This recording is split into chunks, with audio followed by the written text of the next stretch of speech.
While most people are switching to reusable bags and carpooling, the ultra-wealthy are taking their carbon footprints to dizzying new heights. A recent study reveals that private jet emissions surged 46% from 2019 to 2023, with jet setters like Taylor Swift producing hundreds of times the CO2 of the average person. This data underscores the urgent call for policies to address the outsized impact of the rich on climate change. Despite their small numbers, the super-wealthy are making a massive environmental impact through the frequent use of private jets.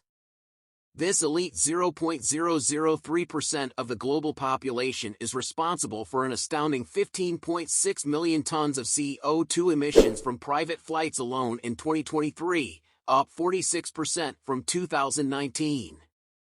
A study conducted by scientists at Linnaeus University in Sweden highlights just how enormous the carbon footprints of private jet owners have become. On average, the frequent flyers among the super-rich each emitted around 2,400 tons of CO2 in 2023, a figure that dwarfs the emissions of the typical individual by over 500 times. Despite these eye-popping numbers, much of this travel could have easily been achieved through alternative transportation means. Nearly half of these flights cover distances of less than 310 miles, while a small but notable percentage involve flights of fewer than 31 miles. Leading the list of high-emission celebrities, Taylor Swift's private jet usage exemplifies the issue. Her jet flights in 2022, totaling over 22,000 minutes, accounted for a staggering 8,293 tons of CO2 emissions, an output 1,184 times greater than the average person's annual emissions.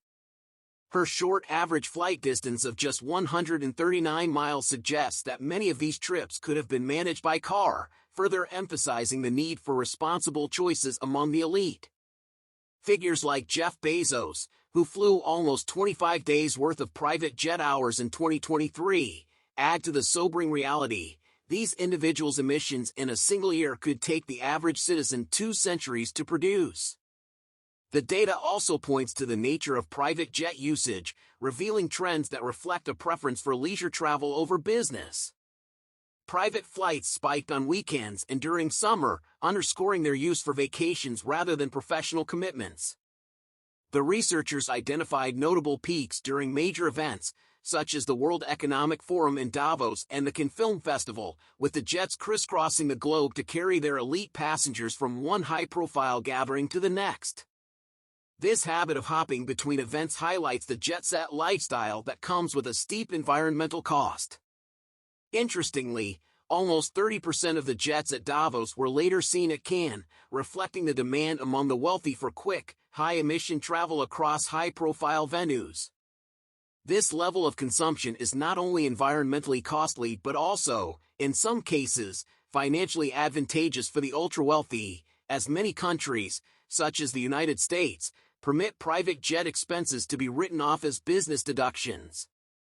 Professor Gosling and his team, who led the study, argue that such tax breaks further incentivize this high-emission lifestyle, even though the jet's use leans more toward personal enjoyment than professional necessity. To address this, the researchers proposed measures such as prohibiting leisure flight tax deductions and imposing higher landing fees to deter short-distance flights. They also recommend introducing a carbon tax of approximately £500 per ton, a move that would significantly increase the financial cost of each private flight and potentially curb unnecessary travel. The study has drawn attention to the need for accountability among high emitters.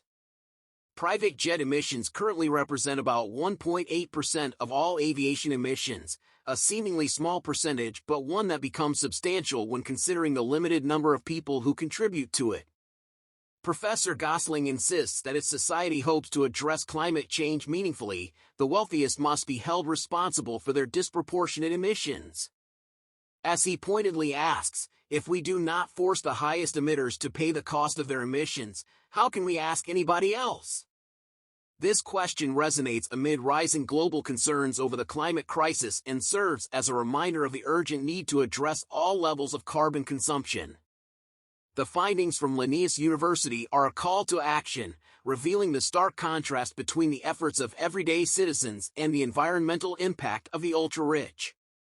As the world works toward reducing emissions, it's clear that climate responsibility must extend to all, especially those with the greatest carbon footprints.